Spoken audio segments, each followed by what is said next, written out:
Hi friends, good afternoon. కందులు అయితే చూడండి ఇక్కడి వరకు వాటర్ పోసిన అయినా ఇంకా ఉడకలేదు. చూడండి ఇది చిక్కగా వస్తుంది అనమాట.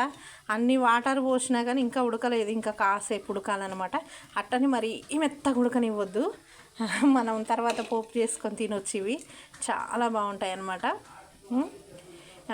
ఇక్కడికి పోసిన అనమాట. ఇదైతే లాస్ట్కి ఎంత వస్తుంది అంటే ఒక గ్లాస్ అడు కూడా రాదు. నేను చూపిస్తాను, ఫుల్ వీడియో చేస్తాను చూడండి. అందులో ఇది ఆరోగ్యానికి మాత్రం చాలా మంచిదండి. ఇలా అప్పుడప్పుడు చేసుకొని తినాలన్నమాట. ఎప్పుడు ఇంగ్లీష్ కూరగాయలు అవి ఇవి ఏం తింటామండి. మనకు న్యాచురల్గా దొరికేటివి ఎక్కువ తినాలన్నమాట. ఇవి మా పత్తి చేనులో వేసిరు. ఒక 2-3 చెట్లు వేస్తే ఒక 2 కిలోలు అన్నీ వచ్చినాయి. అవి ఎన్ని వచ్చినాయి చూడండి. 2-3 చెట్లకు ఇందులో ఉన్నాయి. అవే కందులే ఈ డబ్బాలో ఉన్నాయి అన్నమాట.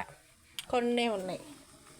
ఇవి ఇంకా కాసేపు ఉడికినాక ఫుల్ వీడియో తీస్తాను చూడండి. ఓకే, బాయ్ మరి.